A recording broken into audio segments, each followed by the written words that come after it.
Cinema serial രംഗത്തെ latest വാർത്തകൾക്കായി channel subscribe ചെയ്യുക. ഒരു സിനിമ കഥ പോലെയാണ് മഞ്ജുവിൻ്റെ ജീവിതമെന്നാണ് സോഷ്യൽ മീഡിയ പറയുക. കലോത്സവ കാലങ്ങളിൽ തിളങ്ങിയ പെൺകുട്ടി പിന്നെ ഒരു സമയത്ത് മലയാള സിനിമയിൽ ഒന്നാം നിര നായിക ആയി മാറിയപ്പോൾ പണവും പ്രശസ്തിയും അവളെ തേടിയെത്തി. ഒരു സാധാരണ നാട്ടിൻപുറത്തുകാരിയായി സിനിമ ഇൻഡസ്ട്രിയിൽ എത്തിയ മഞ്ജു ഇന്നും ഗ്രാമത്തിൻ്റെ നിഷ്കളങ്കത ജീവിതത്തിൽ പാലിക്കുന്നു.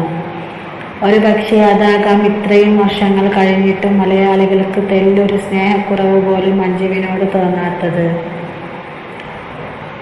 മഞ്ജുവിൻ്റെ വിശേഷങ്ങൾ അറിയാൻ ആരാധകർക്ക് ആകാംക്ഷ കൂടുതലാണ്.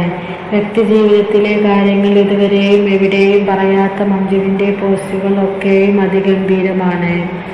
അടുത്തിടെയാണ് യൂറോപ്യൻ സന്ദർശനത്തിലെ സന്തോഷ നിമിഷങ്ങൾ മഞ്ജു പങ്കുവച്ചത്. അന്യഭാഷകളിലും സജീവമായ മഞ്ജുവിന് അവിടെയും ആരാധകർ ഏറെയാണ്. അതുകൊണ്ട് തന്നെ കമന്റുകൾ പങ്കിടുന്നവരിൽ അവരും ഉൾപ്പെടാറുണ്ട്. മഞ്ജുവിൻ്റെ പുത്തൻ ചിത്രത്തിൽ കമന്റുകൾ പങ്കിടുമ്പോഴാണ് അവരോടുള്ള സ്നേഹത്തെക്കുറിച്ച് കൂടി പറയുന്നത്. എഴുത്തുകാരനും സംവിധായകനും നൃത്ത സംവിധായകൻ കൂടിയായ ബൽറാം സിംഗ് ആണ് മഞ്ജുവിനോട് കുടുംബത്തെക്കുറിച്ചും മഞ്ജുവിൻ്റെ സിനിമകളെക്കുറിച്ചുമെല്ലാം സംസാരിക്കുന്നത്. ഇതിൻ്റെ ഇടയിലാണ് രസകരമായ വാക്കുകൾ. ശക്തമായ സ്ത്രീയെ കാണുന്നതിനേക്കാൾ പ്രചോദനം നൽകുന്ന മറ്റൊന്നില്ല. ശക്തയായ സ്ത്രീയായിരിക്കുക എന്ന് മഞ്ജുവിനോട് ആശംസിക്കുന്നതോടൊപ്പം ബൽറാം കുടുംബത്തെയും അന്വേഷിക്കുന്നു.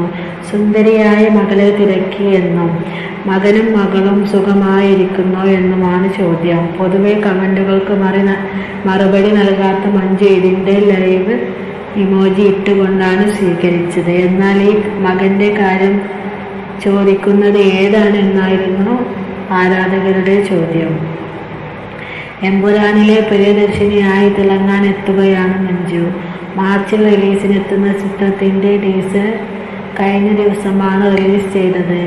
തൻ്റെ ജീവിതത്തിൽ കരിയർ കെട്ടിയ മറക്കാനാകാത്ത കഥാപാത്രമാണ് മഞ്ജു. എമ്പുരാൻ സിനിമയെക്കുറിച്ചും പൃഥ്വിനെക്കുറിച്ചും സംസാരിച്ചത്. ആശീർവാദ് സിനിമകളെക്കുറിച്ചും ചടങ്ങിൽ മഞ്ജു സംസാരിച്ചിരുന്നു.